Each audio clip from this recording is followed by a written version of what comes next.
उपस्थित हैं, उप मुख्यमंत्री हैं, दो पार्टियां हैं, दो सरकारें हैं, सत्ता बल है, धन बल है, तंत्र बल है, साजिश और षड्यंत्र बल है, मीडिया बल है, मगर हमारे पास कुछ है तो आपका दिया हुआ हौसला है और उस हौसले से लड़ाई लड़ रहे हैं, उस हौसले से लड़ाई लड़ रहे हैं, ईमानदारी से लड़ाई लड़ रहे हैं और उस हौसले से लड़ाई लड़ रहे हैं।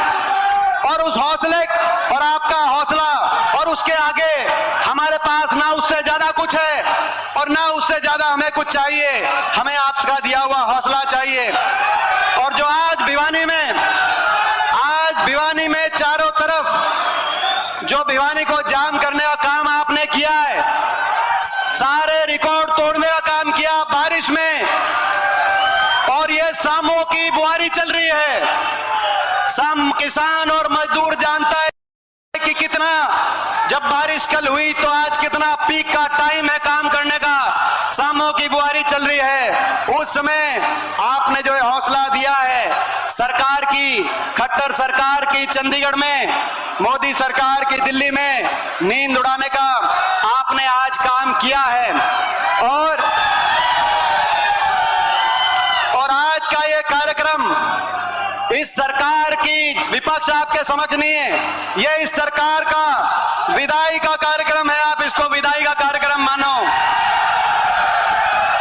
जिस तरीके से मैं हुड्डा साहब को, उदयमान जी को और सभी को बताना चाहता हूं, केवल यहां पर यहां की संख्या या यहां का जोश से आप आकलन मत लगाएं। जैसे भिवानी को एक एक कार्यकर्ता ने सजाने का काम किया है, आप दादरी की तरफ से आओ, दादरी तक होल्डिंग, लोहारू की तरफ से आओ, क्या कहने लोहारू के, लोहारू तक होल्डिंग, आप तोशाम की तरफ से आओ, तोशाम तक, आप रोहतक की तरफ, कलानौर की तरफ आओ। भिवानी को जिस तरीके से वो भावना का आपका प्रतीक है। एक और तो मुख्यमंत्री खट्टर साहब का जनसंवाद यहां हुआ, एक और जनसंवाद की विफलता और एक और विपक्ष आपके समक्ष की सफलता आज हरियाणा की राजनीति में बदलाव का प्रतीक। दो सरकारें हैं विपक्ष आपके समक्ष, दो सरकारें हैं, एक चंडीगढ़ में, चंडीगढ़ की सरकार में नेता विपक्ष हुड्डा साहब के नेतृत्व में 30 हमारे विधायक, जब जनता की बात सरकार ना सुने तो विपक्ष, उनकी लड़ाई लड़ने की जिम्मेदारी विपक्ष की होती है, वहां पे लड़ाई लड़ी जा रही है। दूसरी सरकार दिल्ली में, विधानसभा में तो मजबूत विपक्ष है मगर दिल्ली में संख्या बल हमारी कम है। 15 सांसद हैं हरियाणा से, 10 लोकसभा, 5 राज्यसभा, 14 भाजपा के हैं। लेकिन ईमानदारी से मैंने यही कोशिश करी कि हरियाणा की विपक्ष की आवाज संसद में, कैसी भी सरकार हो, लेकिन विपक्ष की आवाज संसद में, सरकार लाख प्रयास करे लेकिन विपक्ष की आवाज कुचली ना जाए हरियाणा के।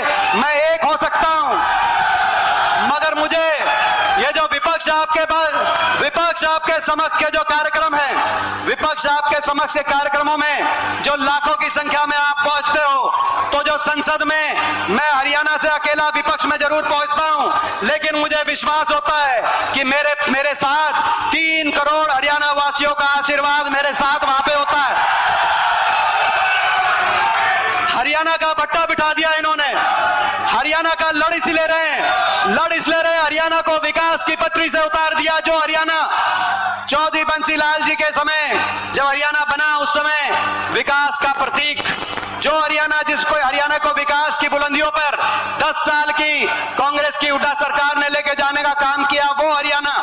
मैं धन्यवाद करता हूं हुड्डा साहब का। चौधरी बंसी लाल जी ने विकास की जो नींव रखी थी, ना सिर्फ आपने उस नींव पे महारात हरियाणा के विकास की अपने समय, मगर बंसी लाल जी के नाम से उनको सच्ची श्रद्धांजलि देते हुए अगर देश में एक यूनिवर्सिटी और एक मेडिकल कॉलेज बनाने का काम किया तो आपकी कलम से भिवानी में वो मैं आपका धन्यवाद करना चाहता हूं। वो हरियाणा जो आपके समय विकास में देश में नंबर 1 पे माना जाता था, हुड्डा सरकार में प्रति व्यक्ति आय, प्रति व्यक्ति निवेश, विकास दर में, अभी विजेंदर बोल रहे थे, विजेंदर बॉक्सर खिलाड़ियों के सम्मान में देश में नंबर 1 पे, किसान के हकों के फैसले में चाहे 1600 करोड़ के बिजली के बिलों के माफी थी, कोऑपरेटिव के कर्जे की माफी थी, गरीब के कल्याण में चाहे 100 गज के प्लॉट का फैसला था, चाहे मकान का फैसला था, चाहे स्कूल में 20 लाख बच्चों के वजीफे का फैसला था। जो हरियाणा बुढ़ापा पेंशन में देश में नंबर 1 पे 2014 तक माना जाता था। इस खट्टर सरकार ने विकास की पटरी से उतार दिया उस हरियाणा को। विकास के प्रतीक को आज बेरोजगारी का प्रतीक बना दिया इन्होंने। देश में सबसे ज्यादा बेरोजगारी आज हरियाणा में। महंगाई ने हर घर का बजट बिगाड़ दिया। बेरोजगारी ऐसी कि हर बेरोजगारों की फौज खड़ी हो गई।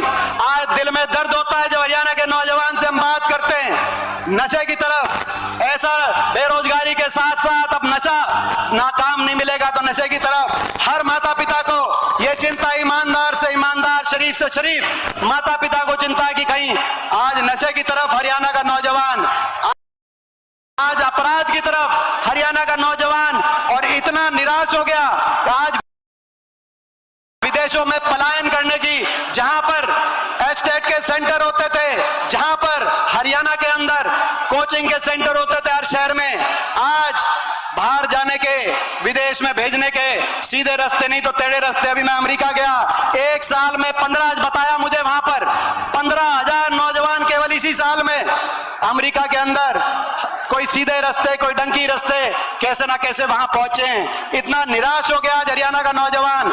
ना तो औद्योगिक क्षेत्र लगे, ना कोई प्राइवेट निवेश हुआ, ना प्राइवेट में रोजगार, सरकारी नौकरी एक के बाद एक भर्ती घोटाले, एचपीएससी के दफ्तरों में करोड़ों की बरामदगी, सरकारी नौकरियां तो समाप्त कर दी जा रही हैं या भर्ती घोटालों की भेंट चढ़ रही हैं। एक आधी कोई लिस्ट आ जाए, उस लिस्ट में जितने हरियाणा के लगते हैं उससे ज्यादा बाहर के नौजवान यहां पे लग जाते हैं। और जिस तरीके से सरकारी नौकरी को जो रह गई, जो बच गई, उनको कच्चे में कहीं कौशल निगम के माध्यम से, कहीं अग्निपथ की योजना, हर साल 5,500 की पक्की भर्ती होती थी हरियाणा में फौज की, आज 900 केवल अग्निपथ में हमारे नौजवान पिछले साल गए, जिसमें से 700 वापस आ जाएंगे 4 साल के बाद। आज बेरोजगारी का प्रतीक बना दिया इन्होंने, आज भ्रष्टाचार का प्रतीक बना दिया। ऐसी सरकार हरियाणा में बन गई जो भ्रष्टाचार की नींव पे जिस सरकार का गठन हुआ, आपको याद होगा इलेक्शन से पहले 2019 में लोग बदलाव चाहते थे, लोग इन सरकार को मौका नहीं देना चाहते थे, लोग खट्टर सरकार से, बीजेपी की सरकार से पीछा छुड़ाना चाहते थे।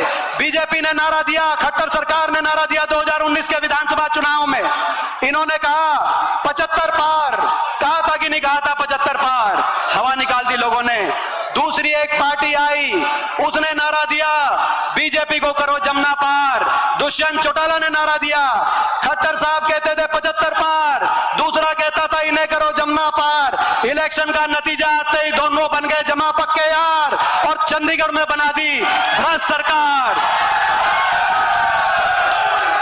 और लोग कर रहे हैं, जनता कर रही है हाहाकार। मैं कहना चाहता हूं, कहा कि हुड्डा साहब ने कहा 31 हमारे विधायक, दिल्ली में हमने कहा कि आप ये 10 सीट बीजेपी के खिलाफ जीते हो, आप हमारे साथ आओ, कांग्रेस को समर्थन दो। जेजेपी पार्टी वालों, दुष्यंत चौटाला, हुड्डा साहब ने कहा जो पार्टी 5100 पेंशन देगी मैं उस पार्टी को समर्थन दूंगा। मैं पूछना चाहता हूं, वो 5100 पेंशन आई या नहीं आई, मैं आपसे पूछना चाहता हूं। 5100 की पेंशन का समझौता नहीं था, आज 4 साल के बाद भी 5100 पेंशन का समझौता नहीं था। हरियाणा में भ्रष्टाचार की छूट का समझौता था, लूट की छूट का समझौता था।